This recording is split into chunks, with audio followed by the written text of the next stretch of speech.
Hello, everybody. It's so good to be with you again. And yesterday was a bit of a hard day because yesterday it was a celebratory day because my father, if he had been alive, he would have turned 100. And so we got together as a family and talked about my dad, which was really nice. But um, just before going to see my family, um, I went to a cemetery and it had significance for me with my father because it was. I remember when my father cried really, really loud, and it meant that I felt kind of solidarity in my grief because a little child that my wife and I had died, and and we had a funeral, and it was a very small, small casket. I put into a tiny hole, and it's still there now. And yesterday, I went and visited the graveside and put some flowers there, and it was, you know, brought up a lot of sad memories. But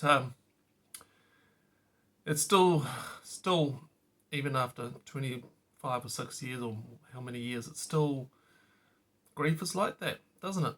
It's still there, and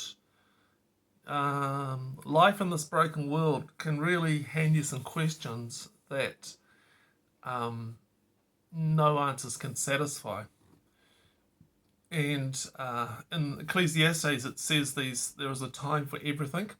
There is a time for everything and a season for every activity under the heavens. And I've sort of changed the version a little bit. A time to be born and a time to die, a time to weep, a time to mourn, a time to search, and a time to give up, a time to silent, and a time to speak. But some people don't know the times and the seasons for being quiet, do they? And with sitting with brokenness and to sit with sorrow of loss. And in the Jewish tradition, there's this part of the time of everything is to sit Shiva. Now, look, I'm not a Jew and have not experienced this, but this is what Wikipedia has to say. Shiva is the week-long mourning period in Judaism for first-degree relatives. The ritual is referred to as sitting Shiva in English, and the Shiva period lasts for 7 days following the burial. And following the initial period of despair and lamentation, immediately after death, Shiva embraces a time when individuals discuss their loss and accept comfort from others. It's an observance. Its observance is a requirement for the parents, siblings, spouses, and the children of the person who died. It's not a requirement for an individual who was less than 30 days old at the time of death. At the funeral, mourners wear an outer garment that is torn before the procession in a ritual known as kira. I'm probably pronouncing it wrong. And in some traditions, mourners wear a black ribbon that is cut in place of an everyday garment. The torn article is worn throughout the entirety of the Shiva. Typically, the 7 days begin immediately after the deceased has been buried, and following burial, mourners assume the halach status. It is necessary for the burial spot to be entirely covered with earth in order for Shiva to commence. This state lasts for the entire duration of Shiva.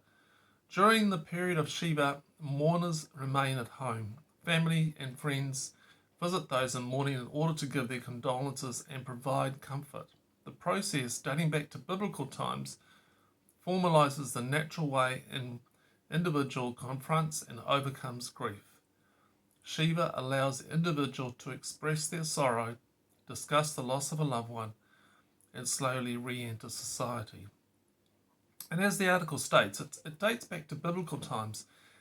Joseph mourned the death of Jacob for his father for 7 days.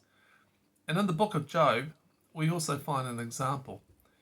And we find three of Job's friends coming to Shiva And they heard, this is a passage, they heard of the tragedy Job had suffered, and they got together and travelled from their homes to comfort and console him.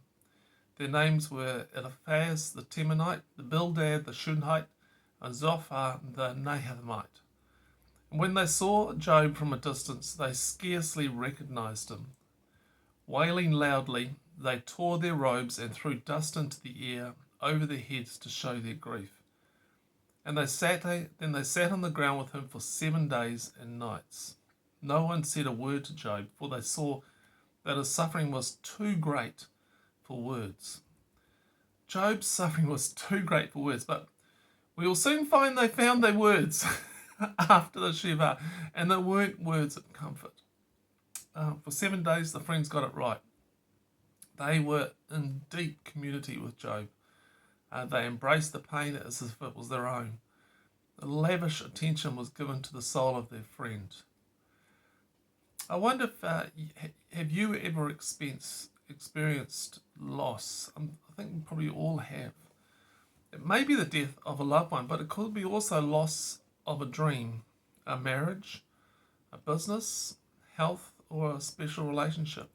Loss and death can come to us in so many ways. But has the Shiva ever been done? I think in Western civilization we don't grieve well. In my culture of European heritage, we have the funeral, then all is supposedly is done. There is an expectation of getting back into life. Sure, it hurts, but you're supposedly meant to shake it off and make the best of it. Nobody comes and sits Shiva with you for 7 days. No one gives attention to the deepest pain one experiences when the relationship has gone beyond the grasp. No one sits and weeps for 7 days. In Genesis it says that being alone is not good, and that's why God created a helper, someone to give attention to the soul of another. And I found this quote from Simone Weil: attention is the rarest and purest form of generosity.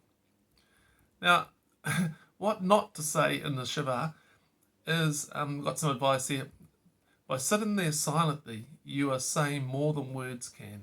You are saying, I am here for you. I feel your pain. There are no words. And sometimes there aren't any. Here are examples of things not to say. How are you? They're not so good. I know how you feel. No, you don't. Each person feels a unique loss. At least she lived a long life. Longer would have been better. It's good that you have other children. Or don't worry, you'll have more. The loss of a child, no matter what the age, is completely devastating. Cheer up. In a few months you'll meet someone new. He or she has just lost the other half of their soul.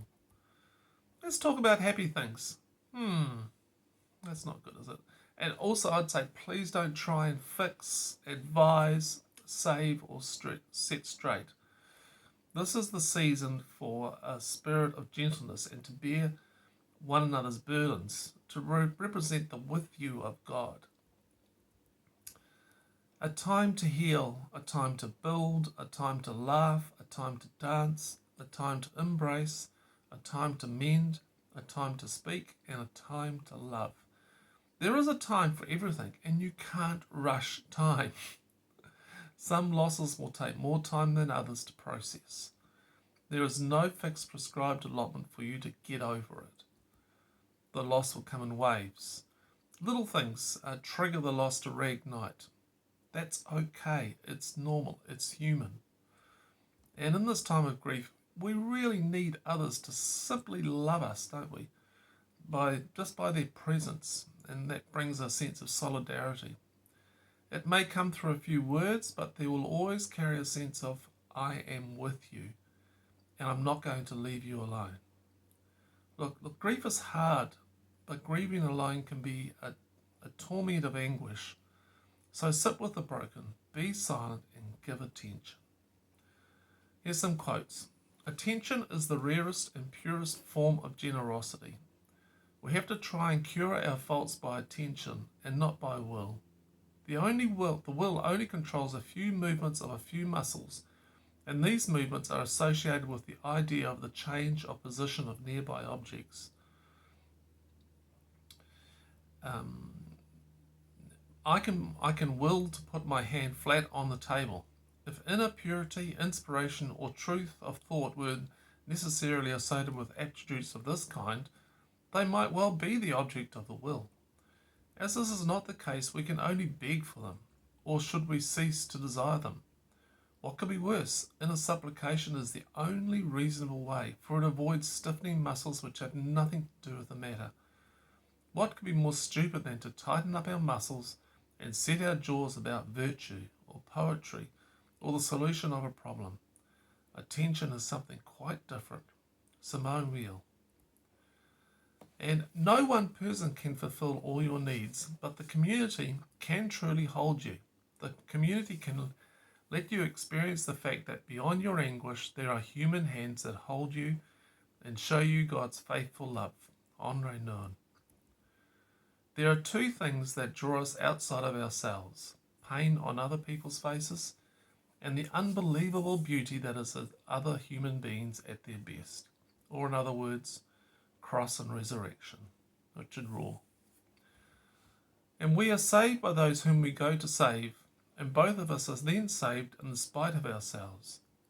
There is a mysterious third who is doing the saving, suffering for and with. The other seems to be the only way we know that our lives are not about us. Richard Rohr. Here's some questions. What would it be like for some friends to come and be with you in your loss? Number 2, death is an obvious example of loss, but what other examples can you think of? What losses have you experienced? And 3, attention is the rarest and purest form of generosity, according to Simone Weil. How does generosity express itself in being silent in the face of loss? That's the post for this week. I hope you found it helpful. You might like to email me. I always love to hear from my listeners and my viewers and readers. It's really good to hear from people. And I pray that if you know someone who's going through loss, or maybe even yourself, that you will sense something of the with you-ness of God. Okay, thanks. Bye.